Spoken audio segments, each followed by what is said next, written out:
Chapter number 5 સાતત્ય અને વિકલન સ્વાધ્યાય 5.2 example number 5 y equal to sine કૌંસમાં x પ્લસ b છેદમાં cos cx પ્લસ d આ ભાગાકારનું સ્વરૂપ છે fx by gx મુજબનું સ્વરૂપ છે એટલે d by dx fx by gx is equal to gx d by dx fx minus fx d by dx gx છેદમાં gx સ્ક્વેર એ સૂત્રનો આપણે અહીંયા ઉપયોગ કરીશું એટલે x પ્રત્યે વિકલન કરતા dy by dx is equal to gx ની જગ્યાએ cos વાળું પદ એટલે cos cx plus d into d by dx sin ax plus b minus sin ax plus b d by dx cos cx plus d છેદમાં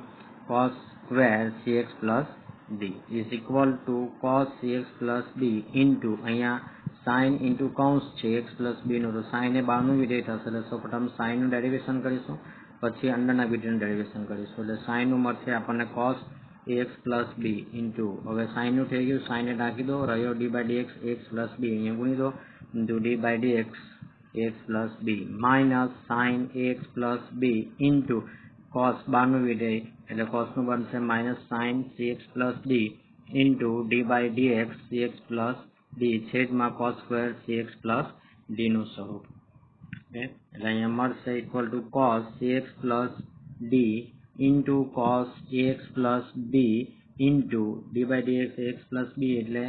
e રહેશે plus minus minus plus sin ax plus b into sin cx plus d into d by dx cx plus d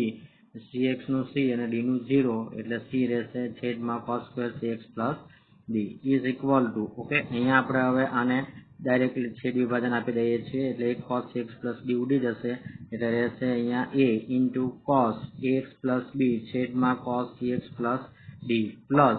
c sin ax plus b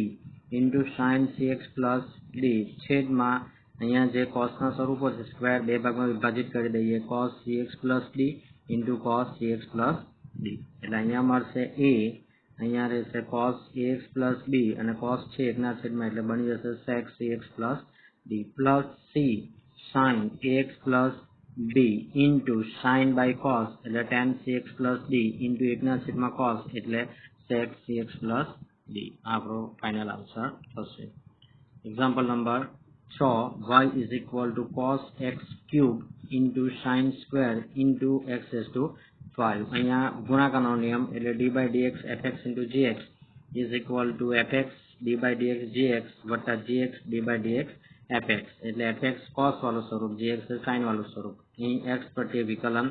કરતા dy by dx is equal to d by dx cos x cube into sin square કૌંસમાં x raised to 5 okay ગુણાકારના નિયમ apply કરીએ એટલે equal to cos x cube d by dx sin square x raised to 5 plus sin square કૌંસમાં x raised to 5 into d by dx cos x cube okay તો હવે cos x cube into okay અહીંયા sin square છે જ્યારે બી આપણી પાસે એક્ઝામ્પલની અંદર વર્ગ વર્ગમૂળ ઘનમૂળ કે કોઈ પણ પ્રકારનું આવું ઘાતવાળું સ્વરૂપ આવે એટલે ઘાતવાળું સ્વરૂપ એ આપણું બહારનું વિધેય કહેવાશે આ કિસ્સામાં ઓકે તો અહીંયા sin square square છે એટલે x raised to n વાળી ફોર્મ્યુલા એપ્લાય કરવાની d by dx x raised to n is equal to n x raised to n minus 1 એ પહેલા યુઝ કરીશું એટલે અહીંયા સ્ક્વેર નું પહેલા થશે ડેરિવેશન sin નું પછી થશે એટલે સ્ક્વેર નું x raised to n મુજબ મળશે આપણને twice sin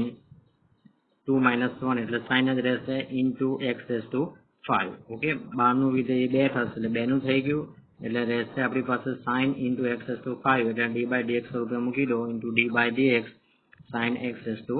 5 plus sin square કૌંસમાં x raised to 5 અહીંયા cos બહારનું વિધેય છે એટલે cos 2 બનશે minus sin x cube into cos નું થઈ ગયું એને રાખી દો રહેશે d by dx x cube એ એટલે આપણે એપ્લાય કરી દઈશું ઓકે એટલે હવે થઈ જશે આપણું સ્વરૂપ 2 cos x cube into sin x raised to 5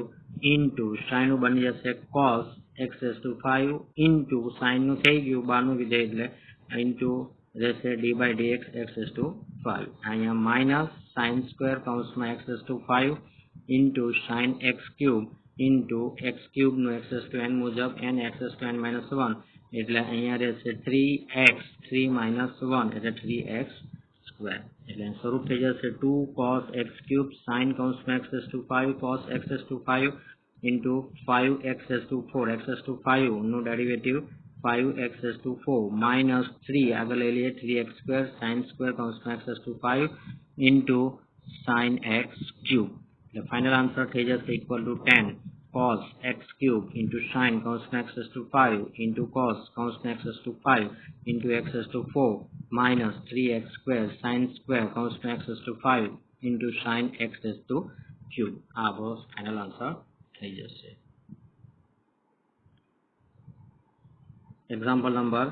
7 y is equal to 2 વર્ગમૂળની અંદર cot x square. ઓકે, તો અહીંયા cot x square વર્ગમૂળમાં છે એટલે એને આપણે સૌપ્રથમ એક દુત્યાંશના ઘાત સ્વરૂપે દર્શાવી દઈશું. એટલે x પ્રત્યે વિકલન કરતા dy by dx is equal to 2 d by dx અહીંયા cot x square raised to 1 by 2 કરી દીધું છે. કારણ શું? તો કે અહીંયા cot નો ઘાત છે એટલે ઘાત જે હોય એનું સૌપ્રથમ આપણે વિકલન કરવાનું, પછી આપણે cot ઉપર જઈશું અને પછી x square પર જઈશું. એટલે ઘાત છે, ઘાતને આપણે d by dx x to n મુજબ એપ્લાય કરીશું એટલે n x to n minus 1 એટલે 2 into 1 by 2 આગળ આવશે 1 by 2 into cot x square no 1 by 2 minus 1 into આ ઘાતનું થઈ ગયું, ઘાતને ટાંકી દો, રહ્યો આપણી પાસે d by dx cot x square એ અહીંયા એપ્લાય કરી દો into d by dx cot x square. સૌપ્રથમ ઘાતનું ડેરિવેશન ને પછી અંદરના વિડીયોનું ડેરિવેશન. 2 2 કેન્સલ થઈ જશે, રહેશે કૌંસમાં cot x square into 1 by 2 માંથી 1 એટલે minus 1 by 2 into અહીંયા બહારનું વિધેય cot છે એટલે cot નું ડેરિવેશન મળશે minus cos x square into કૌંસમાં x square into cot નું થઈ ગયું એને ઢાંકી દો, રહેશે d by dx x square એટલે d by dx x square apply કરી દો. ઓકે, ચાલો અહીંયા આપણી પાસે જે સ્વરૂપ છે આ 1 by 2 ઘાત છે એને નીચે લાવી દો એટલે વર્ગમૂળમાં આવશે એટલે is equal to અહીંયા -1 છેદમાં વર્ગમૂળની અંદર cot કૌંસમાં x square into cos x square છે એને ડાઉન કરી દો એટલે અહીં રહેશે 1 ના છેદમાં sin square x square અને d by dx 2x x square નું મળશે આપણને 2x. હવે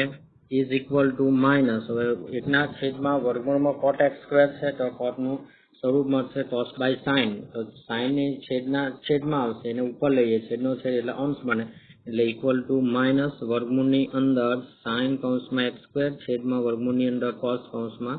x square into 2x ના છેદમાં અહીંયા આપણી પાસે sin x square. ઓકે, તો sin square x square છે તો sin square ને બે ભાગમાં વિભાજિત કર્યો આપણે sin x square into sin x square. તો એક sin into x square હોય અને બીજો sin x square છે એને વર્ગમૂળના સ્વરૂપમાં એપ્લાય કર્યો એટલે કે x હોય તો x ને આપણે એપ્લાય કરી શકીએ કે વર્ગમૂળમાં x into વર્ગમૂળમાં x. તો એ મુજબ આપણે આને sin કૌંસમાં x square ને વિભાજિત કર્યો છે બે વર્ગમૂળના સ્વરૂપમાં, વર્ગમૂળની અંદર sin x square into વર્ગમૂળની અંદર sin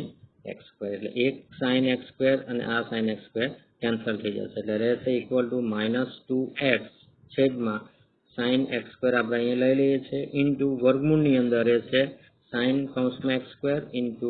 cos x square. આ બે ભાગો આપણી પાસે રહેશે એટલે આ એક કેન્સલ કરવા માટે આપણે અહીંયા sin into x square ને બે ભાગ વર્ગમૂળ સ્વરૂપે વિભાજિત કર્યા છે. ઓકે, હવે અહીંયા આપણી પાસે sin into cos નું સ્વરૂપ છે તો જો બે ગુણી દઈએ તો 2 sin into cos મળે એટલે આપણે sin 2x ની ફોર્મ્યુલા મળે એટલે અહીંયા વર્ગમૂળમાં છે એટલે વર્ગમૂળ 2 વડે ગુણીશું અને ભાગીશું એટલે is equal to -2x into વર્ગમૂળમાં 2 છેદમાં sin કૌંસમાં x square into વર્ગમૂળની અંદર 2 sin કૌંસમાં x square into cos કૌંસમાં x square. Okay, is equal to -2 વર્ગમૂળમાં x into sin કૌંસમાં x square into વર્ગમૂળમાં sin 2 કૌંસમાં x square. આ આપણો ફાઇનલ આન્સર થઈ જશે. એક્ઝામ્પલ નંબર 8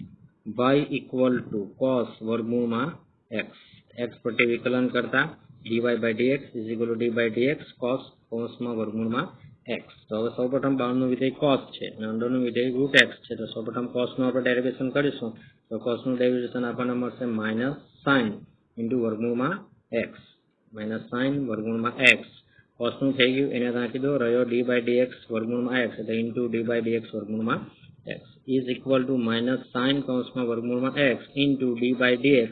x નો 1/2 ઘાત કરી દઈએ કારણ કે x to n વાળી ફોર્મ્યુલા આપણે અહીંયા મૂકવાની છે. એટલે is equal to minus sign કૌંસમાં વર્ગમૂળમાં x into 1/2 x raise to n minus 1 એટલે 1/2 minus 1 n into x raise to n minus 1 is equal to minus sign કૌંસમાં વર્ગમૂળમાં x into 1/2 x raise to minus 1/2. આ minus છે ને down કરી દઈએ એટલે છેદમાં આવી જશે, એટલે છેદમાં વર્ગમૂળ x થઈ જશે. એટલે ફાઇનલ આન્સર બનશે is equal to minus sign into વર્ગમૂળમાં x ઇન્ટુ 1/2 વર્ગમૂળમાં x. આ આપણો ફાઇનલ આન્સર થઈ જશે.